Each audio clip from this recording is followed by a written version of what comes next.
Great, and welcome again. Folks will have to click on the record button as they enter. We are making a recording of this that will go up on the university's YouTube site, and we'll share that address at a later date. Uh, Welcome for those of you who I haven't met before. My name's Eric Nordberg. I'm the Dean of the Paul Meek Library, which I have in the background here. My Zoom directions aren't always the greatest, but I want to welcome folks today to this virtual event. I hope everyone's doing okay with the inclement weather. The snow came, but now we have these very cold temperatures. So I'm hoping that folks are doing okay with that, not suffering with frozen pipes. And with any luck, for at least the next hour, the cold temperatures won't freeze the tubes that connect the internet so that we have a nice presentation today. If we were in person, I would point out where the restrooms are, but you'll need to find those in your own home. Hopefully your emergency exits are well marked so you know how to get out of the building if something happens. I wanted to thank Chris Pinto from IT Services. He was helping with some of the setup in advance of this. Welcome to our February event in the UT Martin Research Series. This is a series that's co-sponsored by the Division of Academic Affairs, Provost Cavalier, who couldn't join us today, and also the UTM libraries. I want to point out for students who may tune in, if you're interested in having your name included in the UTM Plus drawing that occurs, you're going to need to put your name in the chat, or you can direct message me just so that I know that you've been here and we can report that. This series is designed to highlight research that takes place on our campus. I think many people think of UT Martin as a teaching college, and we do an excellent job of teaching students, but all of our faculty are expected and required and evaluated on research that they undertake at various points during their time at Martin. And some of that research is done by faculty, some is done with students, some is done by students. And so this series has been kind of designed to help to highlight that work across all of our disciplines. We have 3 more events remaining in our spring series. On Thursday, March the 6th, we'll have an event at the library featuring students from the UTM Scholars Program, talking about the research that they do on various topics across the disciplines. John Glass will be with us. He's one of the coordinators of that program. On Thursday, April the 15th, Henry Giles, who is now an assistant professor in our history department, will give a presentation on her doctoral research, which looked at interviews with African-American residents in Haywood County. And then our final event of the year will be Thursday, May the 8th. Derek Shepard, who's in the Department of Educational Studies, will give a presentation on social class and its impact on education. I want to note that that Thursday, May 8th event is going to be downtown at the Martin Public Library, and that's at 6:30. That's actually the Thursday after commencement. We try to extend the series when we can into the community as well, and that final event's always a good time to do that. You can keep an eye on our library runway page. UTM uses Runway for their event management. You can also keep an eye on our Facebook and Instagram feeds from the library. We announce those there, and don't ever hesitate to reach out to me if you need any information on these events. But today's event is going to feature Dr. Ashley Kilburn, who's a professor of marketing in our College of Business and Global Affairs. She's going to talk about research that she and some colleagues have been doing surrounding remote teaching, which I think is very apropos today since this is a virtual event. I think some of the things she'll talk about will touch on this as well. But in addition to serving as today's speaker, Dr. Kilburn is also a recipient of one of our Featured Faculty Scholar Awards this semester. That program, administered by the Provost's Office, identifies faculty members and celebrates them for their outstanding research. And Dr. Kilburn was nominated by Dean Tatunchi from the College of Business. The program not only recognizes people by asking them to give presentations like this, but there's a cash award as well. And then there's also a small exhibit of materials reflecting Dr. Kilburn's work that's on display inside the Palmeek Library. So next time you're on campus or coming through the building, stop and have a peek at that. Dr. Kilburn joined the faculty back in 2004. We were chatting a little bit earlier about all the different places and ways that she's taught, including a lot of off-site teaching across the state of Tennessee over those 20 years. She also serves as coordinator of UT Martin's MBA program. She's a native of West Tennessee, hooray, West Tennessee, and got her degrees, bachelor's, master's, and PhD at the University of Memphis. She's published in all sorts of different places, as her resume reflects, but she's also a pretty good teacher and received the 2017 UTM Alumni Outstanding Teacher Award. She's going to share some slides today. We're going to ask that we hold questions until the end of the presentation. I'll be monitoring the chat feature here within Zoom, but we can also at that time ask individuals if they want to unmute and ask questions themselves. But at this time, I'm going to turn things over to Dr. Ashley Kilburn, and she's going to begin to share some slides. Welcome. Thank you, Eric. Hi, everybody. Welcome. We are going to, launch.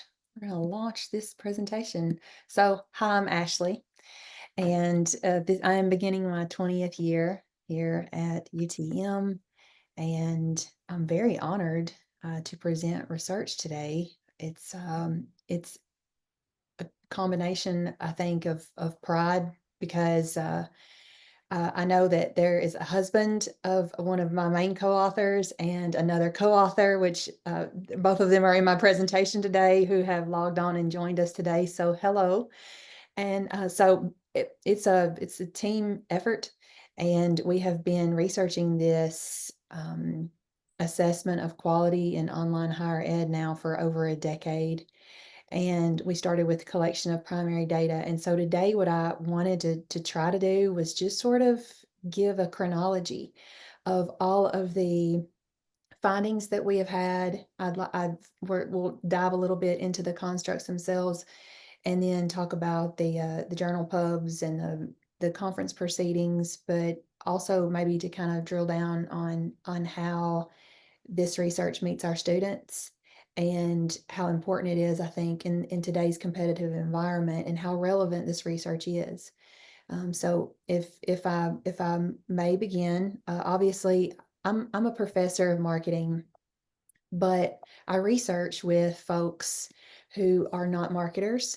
And I research primarily with Dr. Denise Williams, and she is a professor in management information systems. So she's a tech person.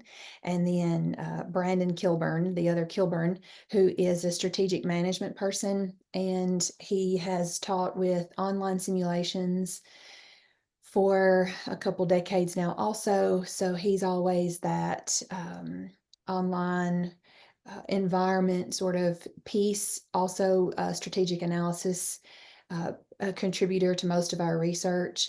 Dr. Kevin Hammond, who's also a marketing person who is now retired, also is in a couple of these articles. And then Clint Taylor, hey Clint, has helped with just one of the little sort of side pieces to some of this research at a conference about a year ago. So it really is a team effort. So if I may, I'll sort of present what in the world we've been up to for a decade. And And Ashley, just so you know, Denise did post it in the chat that she is here. She's using her husband's account. Denise, well, that's awesome. Saw David, and I thought, well, that's so sweet. David's here, but that's Denise. Okay, so now we know. Okay, so first, let's just sort of set the stage on the relevance, I think, of the research. So obviously, since this is all sort of part of our job description, we're all acutely aware that online higher education has only grown. The statistics for when we began this research was somewhere around 50 to 54% of students in universities would take an online course. For public and state-run institutions, that number has hiked up now to around 77%. So obviously, since we began this research, we have experienced COVID. Everybody went online. And then I think there was a big tech push around that time to make everyone more comfortable and to create more resources and more of a synergy around online education, and that has sort of stuck. And so the growth has been there in the industry. And then obviously strategic plans nationwide, through a lot of national databases, suggest that as universities start to develop strategic plans, they are all at least taking a partial look or a partial account of how they might grow the blended learning environment. And as we all know, that could be growth through online, that could be growth through uh, regional centers, it could be growth through a sort of a hybrid model. And so students like the flexibility, some faculty like the flexibility, but also I think probably in what we've uncovered in our research is that flexibility is sort of a double-edged sword. So accessibility, which we'll talk a lot about today, and not necessarily accessibility through the lens of reaching unreachable targets or people perhaps with learning disabilities. It's not necessarily that lens. We're talking more about ease of access, ease of the ability to make contact, to converse, to collaborate, to work together. So that flexibility piece you see there that ranks so highly in the sort of the strategic growth outlook, really, really, if you unpack it, it talks about how important it is for learners to be able to connect at different points of the day, across weekends, holidays, when traditionally it would not have been even conceivable to speak to your professor Friday evening at 9 p.m. and or to work with your group, to see them visually as you work together across states. So that flexibility piece is still alive and well, and everyone just it's a baseline and everyone expects it. There's also just a shift a little bit specifically with master's programs that people almost assume most master's programs would have an online feature, if not be almost wholly online.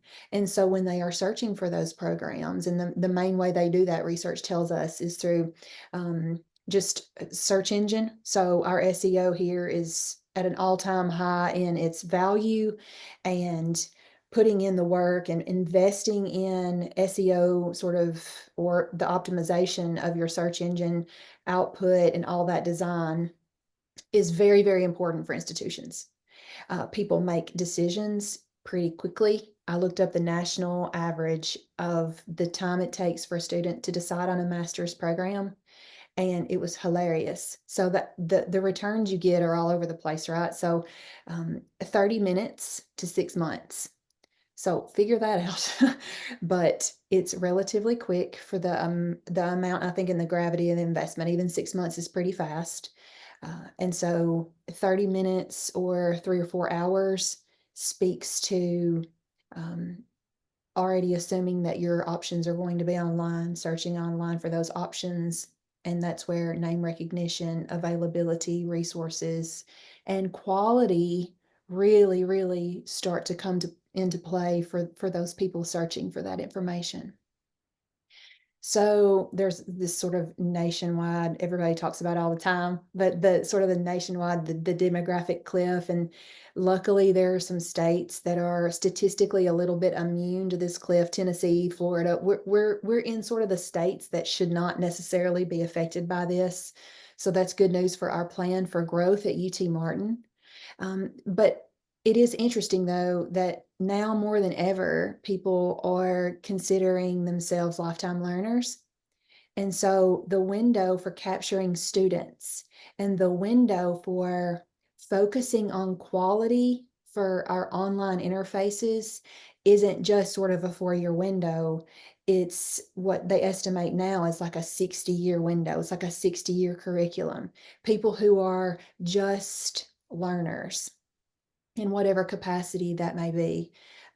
And so they utilize online, you know, resources for that just because of the reachability, ease of use, and their ability to get to it. And they use it for a very significant period of time. Also, the geographic reach sort of disappears when you have these sort of mega nonprofit online campuses knock on your door, and you as a state institution need to be in a strategic position to compete effectively. So all of these reasons lined out here sort of begin the conversation for why we need to be good at what we're doing.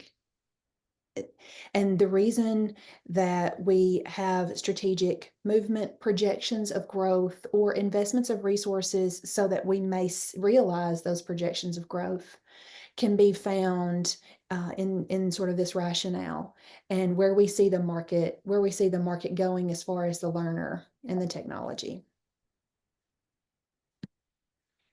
So I'm the marketing person in our research group, and as such, my dissertation originally was focusing on something called internal marketing.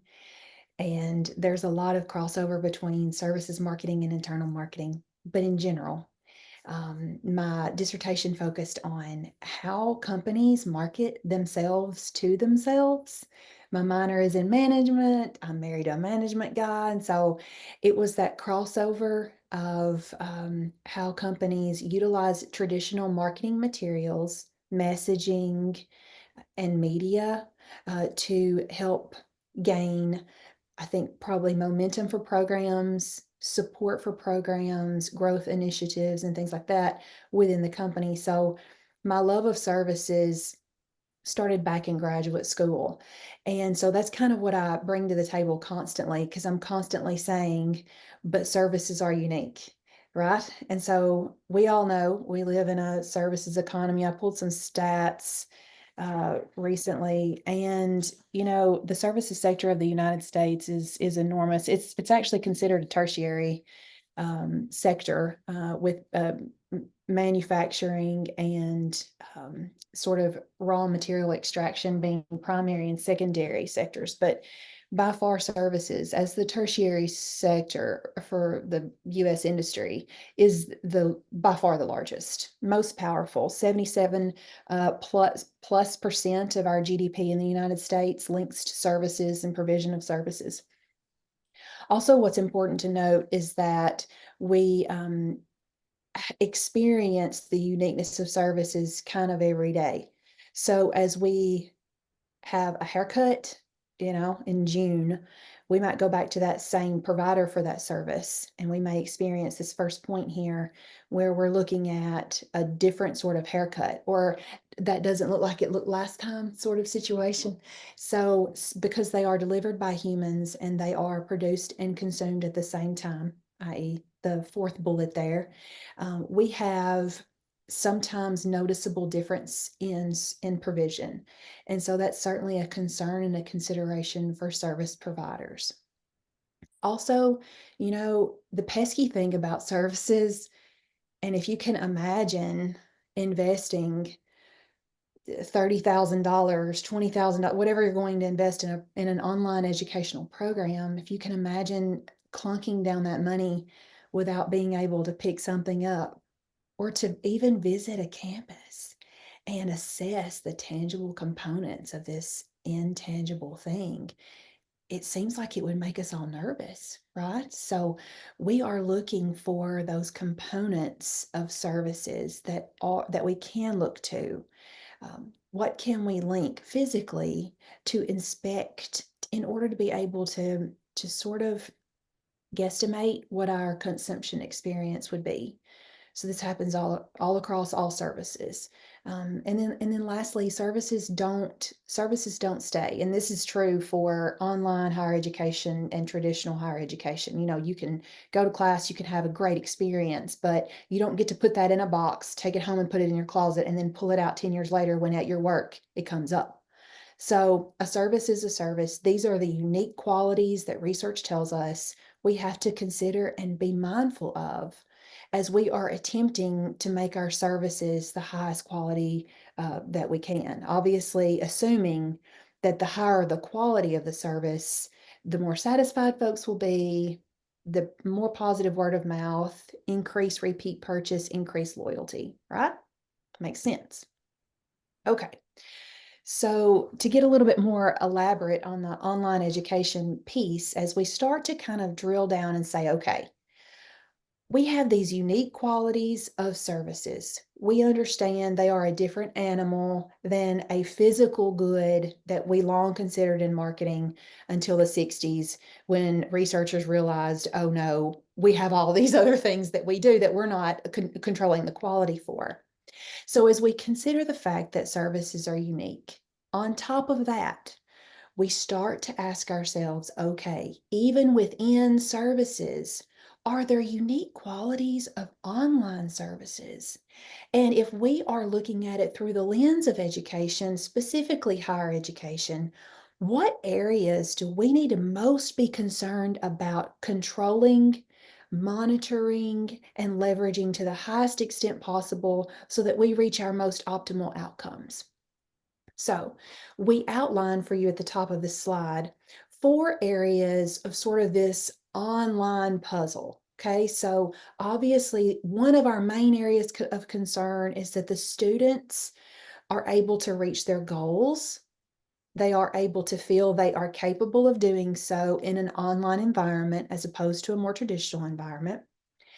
One big piece that research found, and this has been relatively recently in the last 2 or 3 years, but they uncovered the fact that students have, in marketing and consumer behavior, we're always talking about like, what's your attitude before you start to consume whatever it is. So, like, if you, for instance, paid for one of these fancy $15,000 vacations, and you were going to go somewhere for 2 weeks, you've spent $15,000. You only have a certain amount of time off work.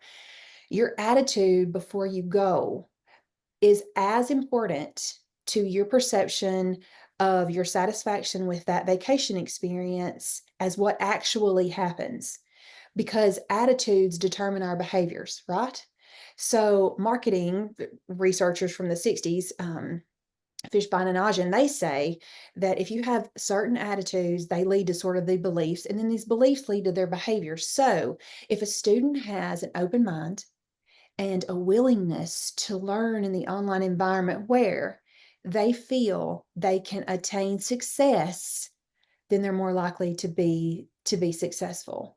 And that's a pretty big finding, because that tells us, there may be certain students who will, no matter what, assess a program at a higher level of quality than others would, even before we begin the educational process. So that's just something to take note of.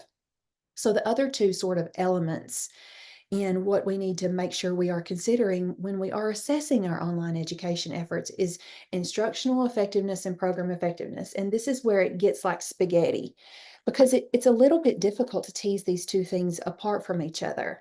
So when we look at instructional effectiveness, it does have a lot to do with the faculty member. It has a lot to do with the resources allocated to the faculty member.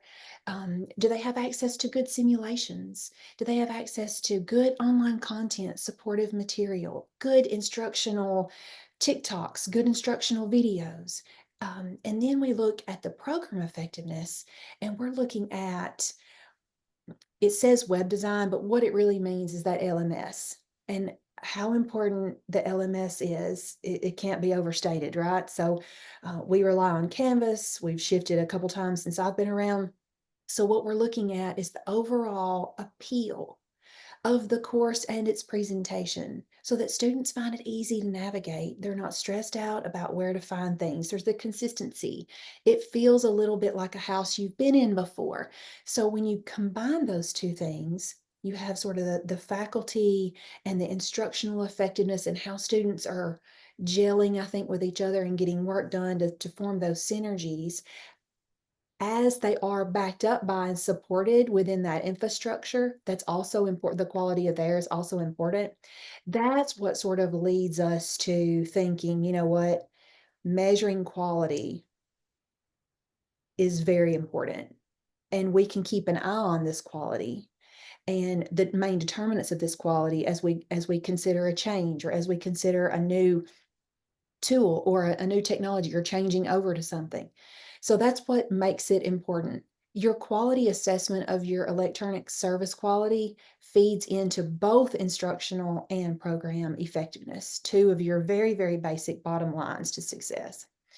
Um, the Sloan Consortium, this is just more information, but the Sloan Consortium put out 5 pillars. You kind of see this a lot when you look at the at online program effectiveness. But those two main things that we've just talked about really, really do feed into learning effectiveness. These are the things that you need to look for to make sure that your program is of good quality.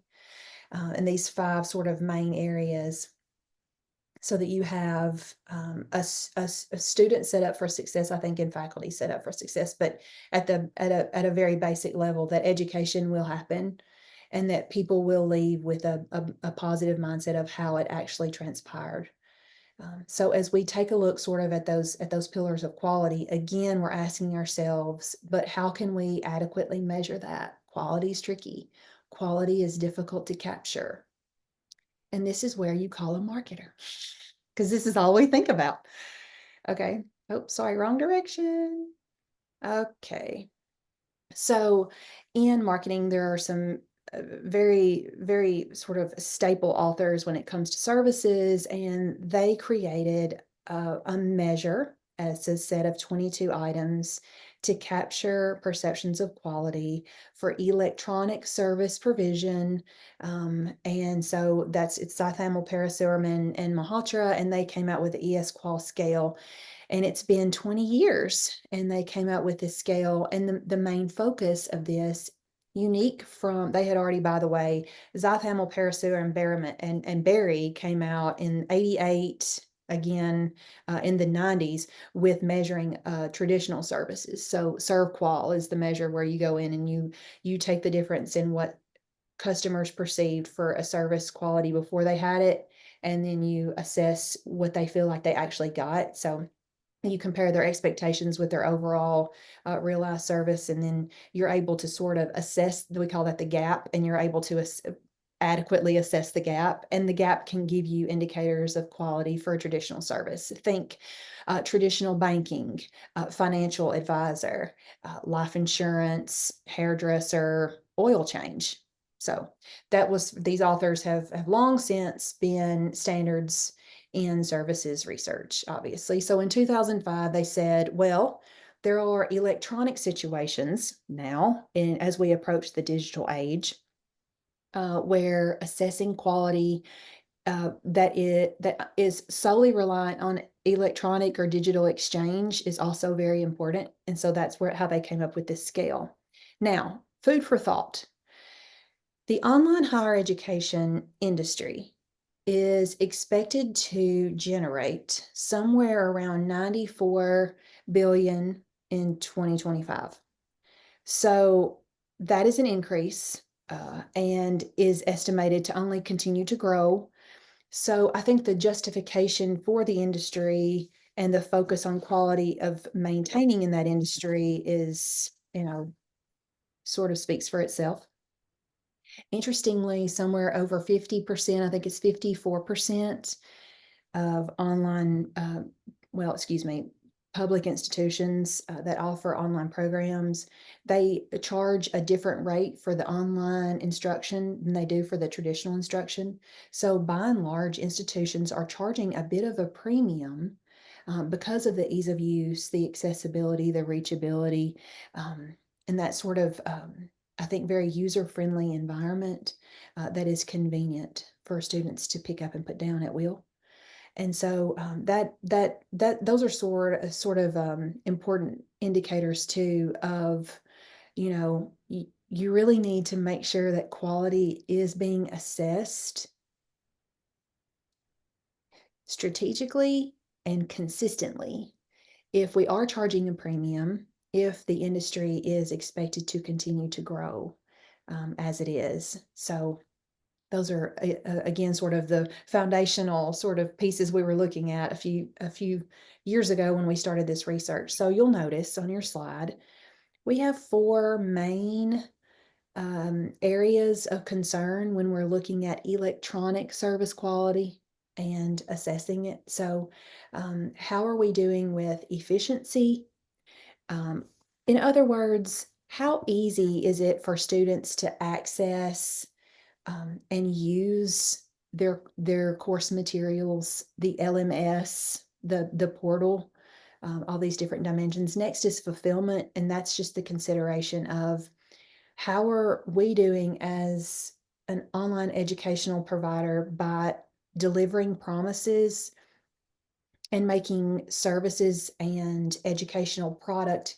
available to students so that they can consume that product. So that's sort of what fulfillment is. Like are we keeping our promises, put simply? Next is a very important piece, and that's privacy. This is Dr. Denise Williams' favorite area because she's in security, and she always really likes to. And we'll talk about this in a little bit, but she really loves to focus on privacy. And you know what? Everybody cares about everybody cares about privacy, and our research sort of backs that up. But this is, does everybody feel okay? Do you feel secure that you're able to transact appropriately and do that in a private and with privacy ensured? And then lastly, do you have any functionality or reliability concerns with your LMS or with your online student interface? And that's just system availability. So these are the indicators of quality as our students approach how they start to really feel about their educational experience when you are specifically looking at that electronic component where they're assessing, how well are things going.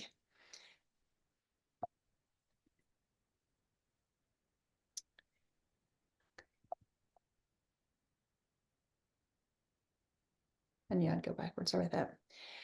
I labeled this slide for everyone to see in case you're not necessarily someone who has done a lot of research in the marketing or the serve qual area, but um, by and large, most faculty members and most people who see research presented never mind seeing items. So here are your items.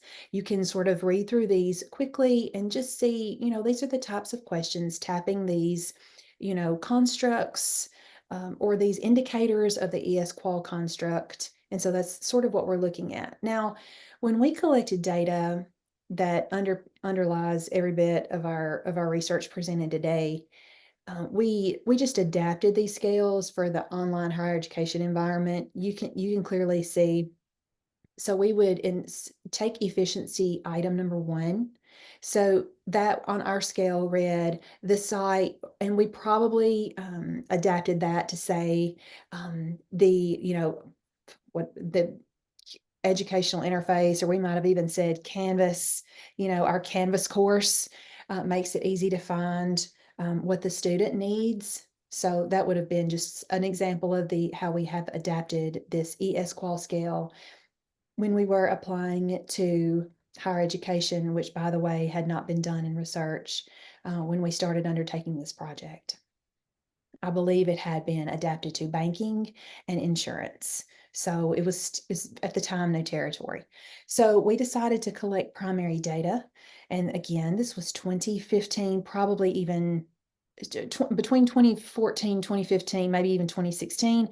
Here we had around 70% of our respondents were just pure online students. We had 127 total respondents out of a possible population of 941. It was a mix of undergraduate and graduate students.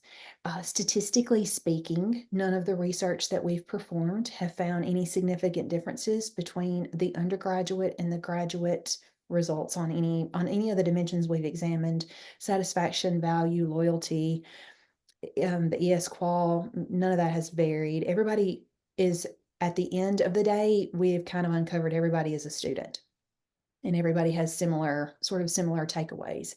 Now, if you get in the minutia of what an undergraduate and a graduate student, expects, you could probably tease that out pretty well, but on the general level that we were, everybody had pretty similar sort of perceptions. In addition to the ES-qual scale, which I presented you guys with the items, we also wanted to look at some outcomes.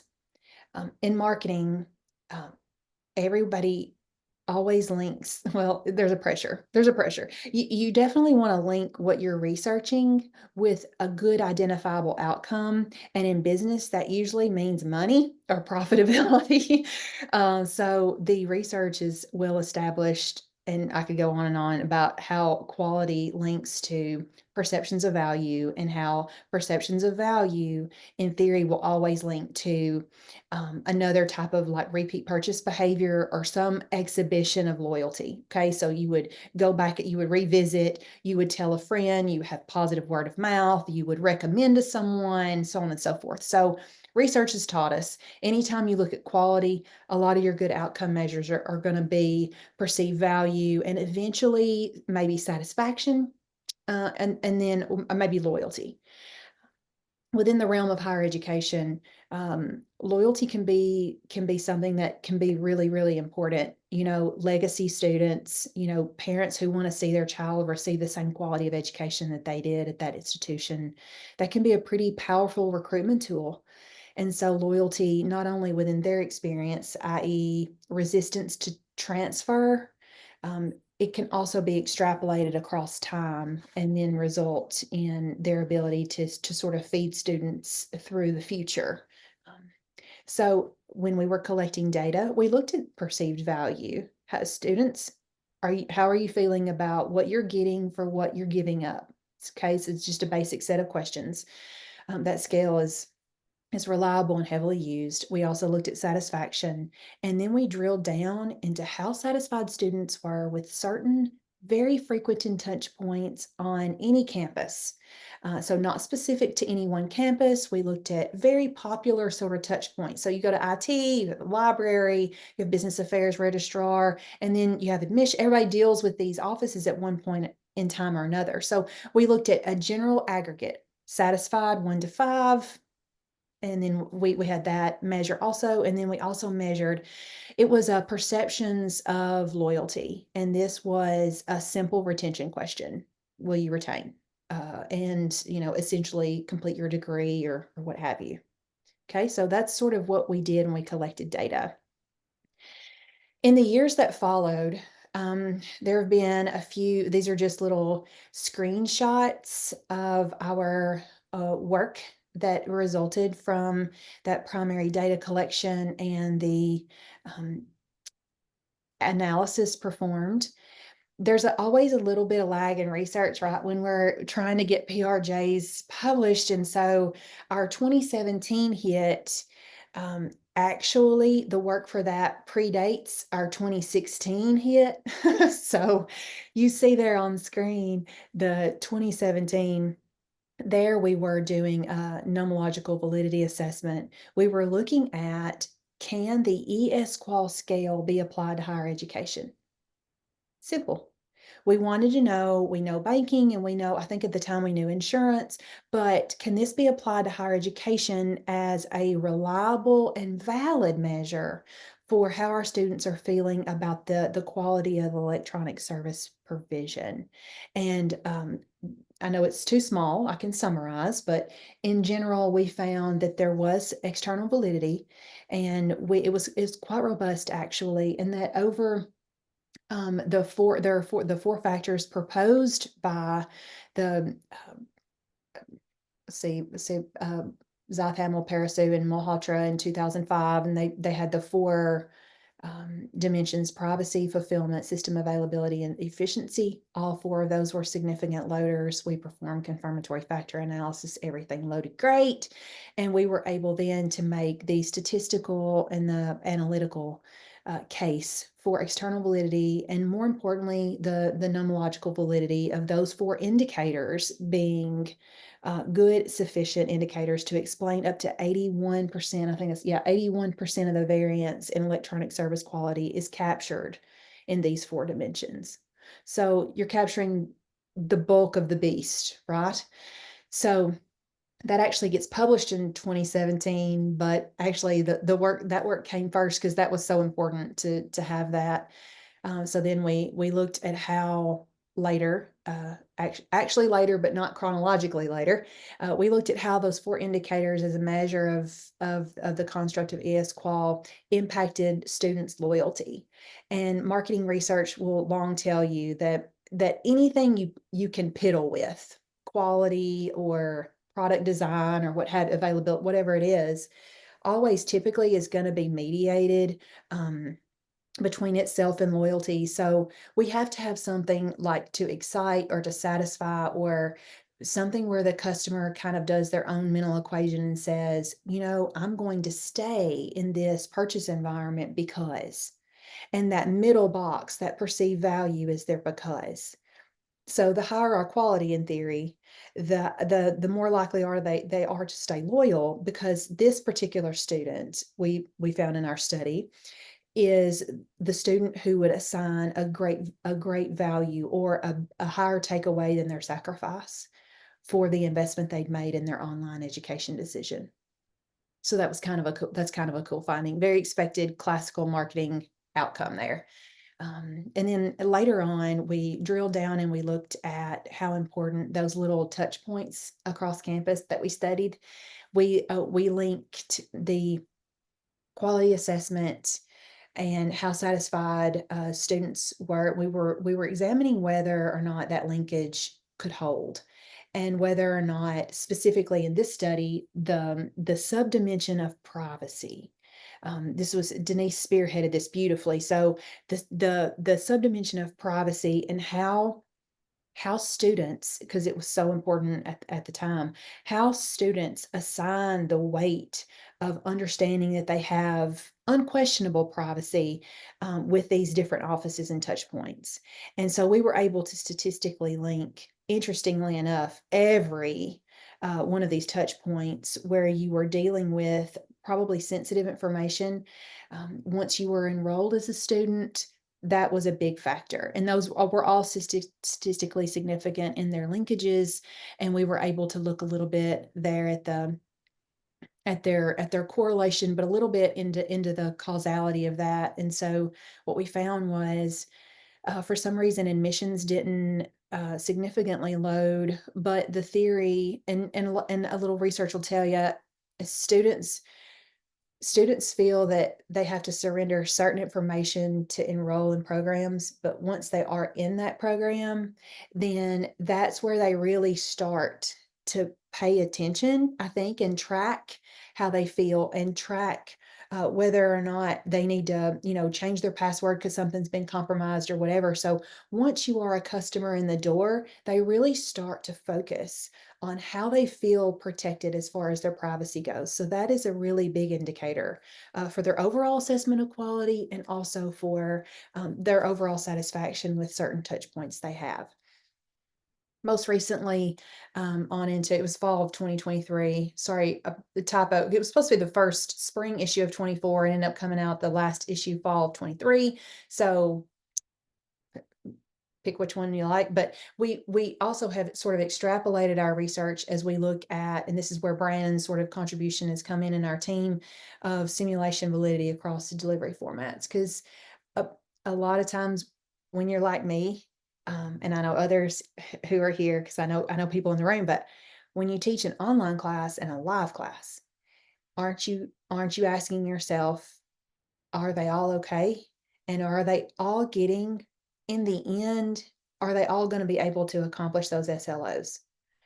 And that became sort of our question. And we just so happened to have over a decade's worth of data to look at, to see whether or not performance in an online simulation mattered for groups, actually, who took purely an online version of that course or a purely live version of that course. And we found no statistical significant difference. So our team's done a few things as far as online education goes. Here's some of our conference presentations. Shout out Clint Taylor, who I think might still be in the room today. You'll see his name on this, as he helped to make a presentation for the group on the sort of the online COVID era classroom, sort of that emergency, you know, situation we all encountered, and how that the flexibility and the ability and the adaptability of most faculty and institutions, and the ability to quickly pivot, how did that affect performance and simulation? So he was able to contribute on that one. And then you can sort of read the rest for yourself, but there have been several conferences, there have been several, and including hopefully an eagerly awaited decision on the role of AI and in our and I think maybe in instructional, from instructional, but mostly Gen AI, on how we are shaping sort of the classroom for business disciplines, and specifically as we examine how to train students to properly be good prompt engineers, which is new for them, new for us also. So that's sort of where we've been sitting, just to give you the chronology. And my last slide, because we're almost done, is just to outline some possible outlets and I think areas of interest for future online higher education research, as we're really attempting to sort of understand that quality construct, because we already know it's powerful.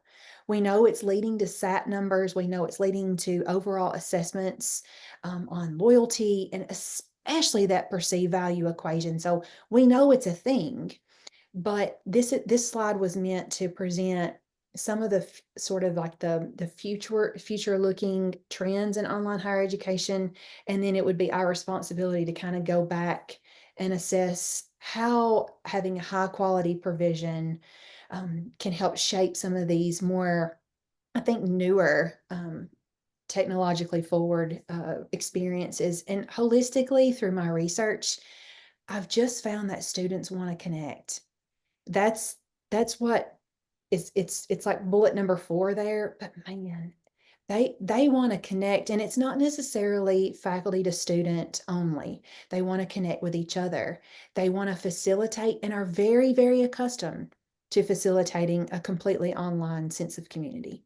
So being in my 40s, I can't say that that's where I necessarily, started with my, perception of building community. Obviously, traditionally comes from face to face interaction, but our students now are as comfortable communicating online and creating that uh, cohesive, I think, a cohesive mindset and accomplishing goals as a team through the online learning environment. And so, what can we surrender to them?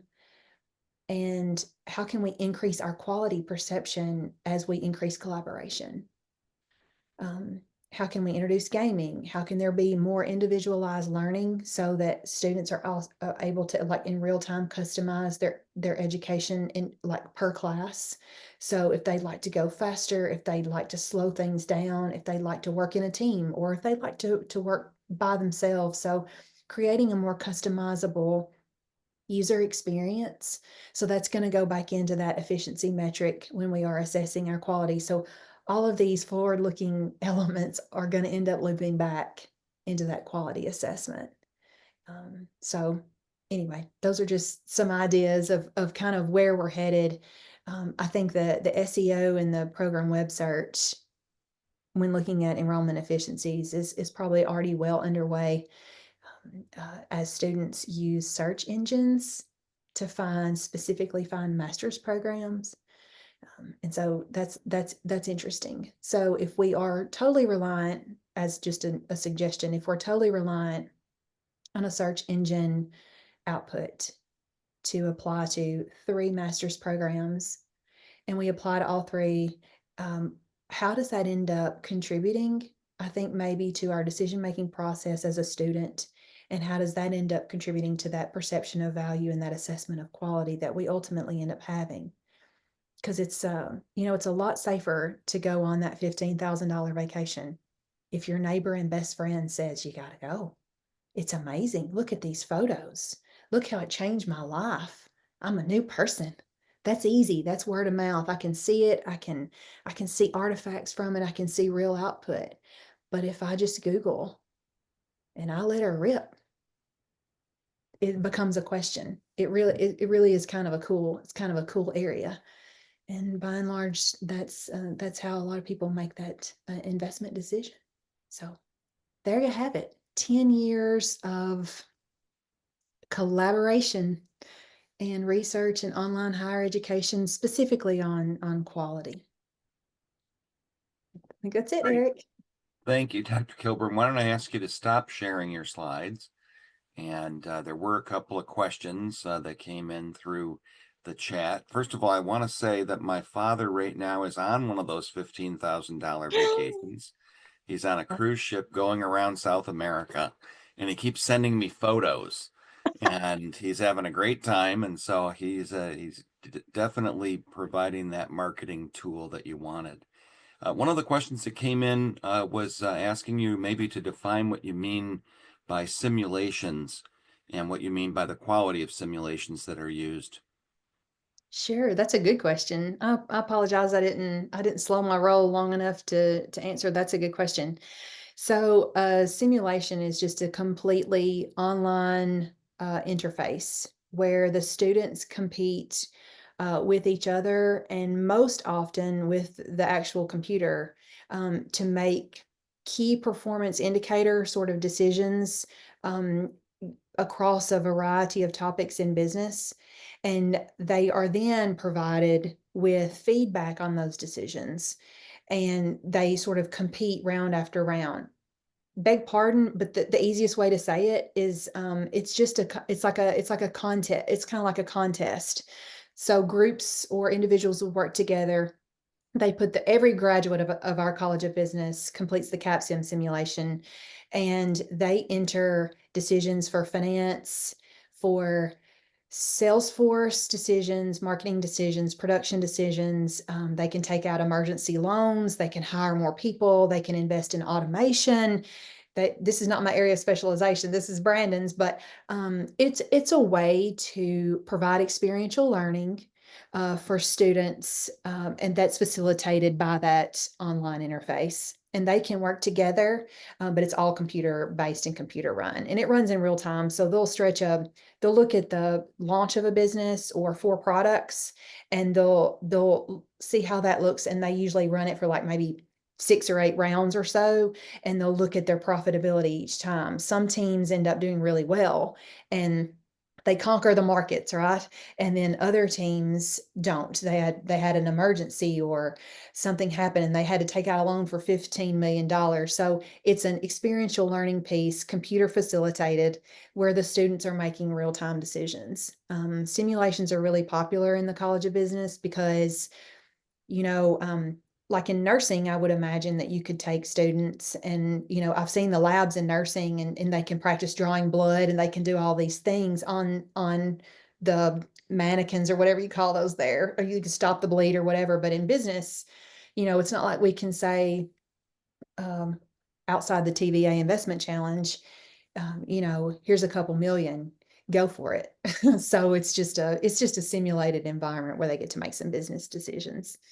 Great, great, I great think they answer. like it. I like it, but Another question that came in was really about fees. Is there a ceiling at which students, regardless of their sense of fulfillment or the perceived value, that they won't go beyond, or where does that kind of sense of fees play into this?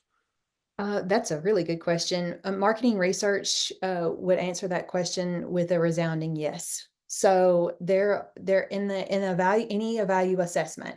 There's going to be what you have to give up for what you get. And so obviously there's going to be a top to that, and then there's actually a bottom, because if you charge too little, people prescribed lower perceptions of quality and lower perceptions of actual key takeaways. So you can charge too little, and then you can press their threshold too hard, and you can vacate the customer. So yes, you can charge too much.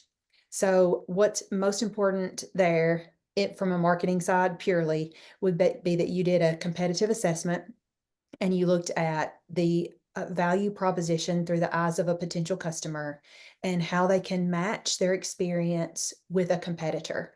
So it really is just a positioning analysis where you would look at, what is provided. Can they master's programs are sometimes easier to talk about because you're not talking about a 4-year investment. Sometimes you're talking about like a year. So can they matriculate in a year? Can they participate only on weekends? What is the time demand? So sometimes people are willing to pay a premium to go faster. Sometimes, but you definitely can do research, and it's just a research thing. You definitely have to do research, and you have to do a lot of competitive assessment on the strategic side to know exactly what your competitors are charging and what is it value wise that the customer is getting for that. Now, there are different value perceptions, and I won't get into that, but there are 4 or 5 key sort of value equations. What am I getting in return for what am I giving up is sort of one.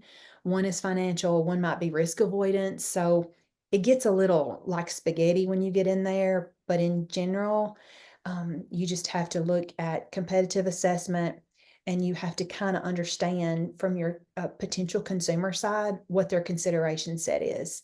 Like if I said you need to find an online master's program in ag, I see Dr. Winters is with us. So like in ag, then if they give that a Google, you give it a Google, what are the 2 or 3 programs that are popping up? If you narrow it down by a state or a region, what is popping up? So that's how you kind of start your competitive analysis. Then you can look at all the important drivers, but understanding how the customer makes their decision typically just comes through good research, focus groups, looking at patterns. I mean, people use generative AI to sort of take a look at where the consumer is.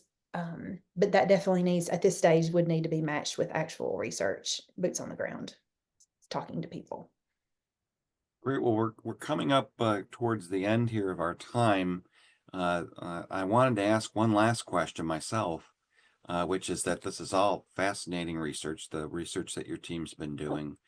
Um, how you're also the coordinator of UT Martin's MBA program. Do you actually put this research into action in a way that Well, affects the numbers of students that are attracted to enrolling with us? that's a cool question, but I'm not the coordinator anymore. Um, Okay, sorry about I that. was for a time, and I didn't Yeah. want to. Yeah, I was for a time, but that those reins have been, passed down to other folks for several years now. When I will say this, when I was coordinator, um, because I'm the marketing person, I really forgive me for saying this, but I don't know if many people here like shop on Etsy, but if you order something from Etsy and instead of coming to your door, everything's sort of handmade. And I did find that the Etsy mindset, or the sort of the high touch relational foundations for master students, were really important. And I knew that through my research with this stuff. So handwritten cards for special occasions when students got promotions, that got us a lot of referrals with other students to join our program. We did a birthday card program. We did a Christmas card program. We did a lot of social media stuff. So at the time, and this has been years ago, we were really working to form those relationships, and relationships will always win that value equation. Great. Well, I know that people need to get on with their evenings. Mm. If you have the ability as a person that's here, either to use your little reaction box at the bottom of the screen, react, you can pull up a little clapping hand if you like, or you can pull up a little, there we go, some thumbs up and clap.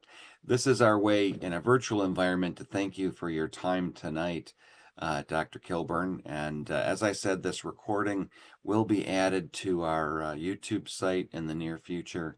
And we'll share out that link. But thank you so much for being here today, Great.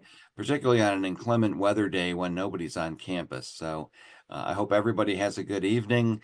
And again, stay tuned to the library's social media for future events. Thank you. Thank you, everyone.